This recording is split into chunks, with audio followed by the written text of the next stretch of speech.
எனக்கு என் தம்பிக்கு இடையில அண்ணன் தம்பி உறவுங்கிறதுல பாசத்துல எனக்கு துளியும் இல்லை, அன்புல குறையில. ஆனால் கட்சியினுடைய கோட்பாட்டு கொள்கையில நாங்க முரண்படுறோம். எங்களுடைய கோட்பாடு விஜய் அரசியல் புதிய கட்சி வரவுக்கு அரசியல் மாற்றம் இருக்கு. தடுமாற்றம் மத்தவங்களுக்கு, நான் தடுமாற்றம் இல்லாதனாலதான் இப்படி இருக்கேன். எனக்கு என் தம்பிக்கு இடையில அண்ணன் தம்பி உறவுங்கிறதுல பாசத்துல எனக்கு துளியும் இல்லை, அன்புல குறையில. ஆனால் கட்சியினுடைய கோட்பாட்டு கொள்கையில நாங்க முரண்படுறோம். எங்களுடைய கோட்பாடு அது. இப்ப திமுக இத்தனை வருஷம் இருந்த கட்சி கொள்கையை நான் எதிர்க்கலையா? காங்கிரஸ் எதிர்க்கலையா? பிஜேபி எதிர்க்கலையா? அது மாதிரி எதிர்க்க வேண்டிய தேவை இருக்கு. எங்களுக்கு ஒரு தத்துவம் இருக்கு, அதுக்கு அது ஏற்புடையது இல்லை. இப்ப எங்க அண்ணனை போய் எங்க அண்ணன் கமலஹாசனை நாங்க ஒன்னும் எதிர்க்கல. அவர் இப்படிலாம் கோட்பாடுன்னு ஒன்று வச்சுக்கிட்டு இது பண்ணல. அவர் நான் ஊழலை ஒழிக்க போறேன்டா அவ்வளவு முடிச்சிட்டாரு. விஜயகாந்த் ஐயா வந்தாரு, வறுமையை ஒழிக்க போறேன்ட்டு. இந்த கோட்பாடு எப்படி இருக்கு பாருங்க. சாதி மதம் மொழி இனம் பாலினம் நிலம் என்று பிரிக்கிறார்கள்னா இந்தியாவை மொழிவழி மாநிலங்களா பிரித்ததை நீங்கள் ஏற்கிறீர்களா எதிர்க்கிறீர்களா? இந்த கேள்வி எனக்கு வரணுமா வேணாமா? ஐயா நீங்க கேள்வி கேட்டீங்க, நான் பதில் சொன்னேன். இப்ப நாங்க வரணுமா வேணாமா? வரணும். இப்ப என் தம்பியுடைய கோட்பாடு எனக்கு ஏற்புடையதா உங்களுக்கு இருக்குதா? மொழி இனம் என்று பிரிக்கிறார்கள் அவர் பேசும்போது, அப்ப மொழிவழி மாநிலங்கள் பிரிக்கப்பட்டதை நீங்கள் ஏற்கிறீர்களா எதிர்க்கிறீர்களா? இந்த கேள்வி எனக்கு மட்டும் இல்ல, உங்களுக்கு மேலனும் இவருக்கு எழணும். அப்ப ஏற்கிறீர்கள்னா அப்ப மொழிவழி இப்ப மொழி இனம்னு பிரிக்கிறாங்கன்னு எப்படி சொல்றீங்க? நீங்க நான் சொல்றது கேளுங்க.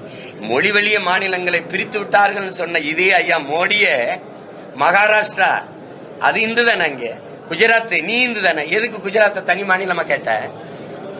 ஏன்னா அவன் மராட்டிய, நீ குஜராத்தி. 6 வயசு பையனா இருக்கும்போது RSS கொடியை பிடிச்சுக்கிட்டு தனி மாநிலம் கேட்டு போராடியதுல பேரணியில நடந்திருக்காரு மோடி. யாராவது மறுக்கிறீங்களா? அப்ப நீங்க பதவிக்கு வந்த பிறகு மொழி வழியா பிரிச்சுட்டாங்கிறது. அப்ப பிரிச்சவன், அதுக்காக போராடியவன், பட்டினி கிடந்து செத்த எங்க சங்கரலிங்கனாரு, அந்த சிறிய பொட்டி ஸ்ரீராமலு, இவெல்லாம் பைத்தியக்காரப்ப. எதை சொல்ல வரீங்க நீங்க? இப்ப இந்த கோட்பாட்டை, என் தம்பி சொல்ற கோட்பாட்டை ஒரு அண்ணனா, அவனுக்கு மூத்த அரசியல் அந்த நீண்ட காலமா இருக்குன்னா அது தப்பு. நீ அந்த மாதிரி சொல்லாத.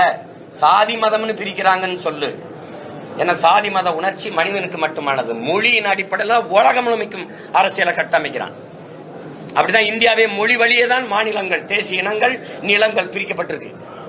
தனித்தனி நாடாக நம்ம பிரியலைனாலும் தனித்தனி மாநிலங்களாக நம்ம பிரிந்திருக்கிறது காரணம் மொழி வழியே தான் தேசிய இனங்கள், நிலங்கள். அதை விளங்கிடணும். அப்ப அந்த மாதிரி ஒரு கொள்கையை எனக்கு பின்னாடி வர என் தம்பி மக்கள்கிட்ட எடுத்து வைக்கும்போது அது சரியில்லப்பா மாத்து அப்படின்னு சொல்ல வேண்டியது இருக்குது இல்லையா? நீங்க ஆவின் பாலோட கருப்பட்டி பால் கொடுப்போம்னு என் தம்பி சொல்லிடுறாப்படி. கருப்பட்டி பால் எப்படி ஆவின் பாலோட கொடுப்பீங்க? இப்ப நான் சொல்றேன்னா, நான் குடும்ப நியாய விலை கடையில, ரேஷன் கடையில இந்த வெள்ளை சக்கரை கண்ட நோயை தருது, அதை தடை பண்ணிடுறேன். அதுக்காக கருப்பட்டி வெள்ளம், பனை வெள்ளம், இந்த கரும்பு வெள்ளத்தை கொண்டு நான் கொடுக்குறேன். அதான் ஐயா எடப்பாடி கூட செயல்படுத்தினாங்க. அதை பெரிய அளவு கொண்டு வர முடியல, ஏன்னா அவங்க அதுல அதை செய்யல. பனை வெள்ளத்தை இறக்கி கொண்டு வரல, நம்ம கொண்டு வரோம். அப்ப அது ஆவின் பால் கொடுக்கறது சரி, ஆந்திராவில வாங்கி கொடுக்குது இந்த அரசு, அது போல கொடுப்பீங்களா? இப்ப நான் ஆடு மாடு வளர்க்கிறேங்கிற அது மாதிரி வளர்த்து கொடுப்பீங்களா? ஒரு கோட்பாடு வருது இல்ல?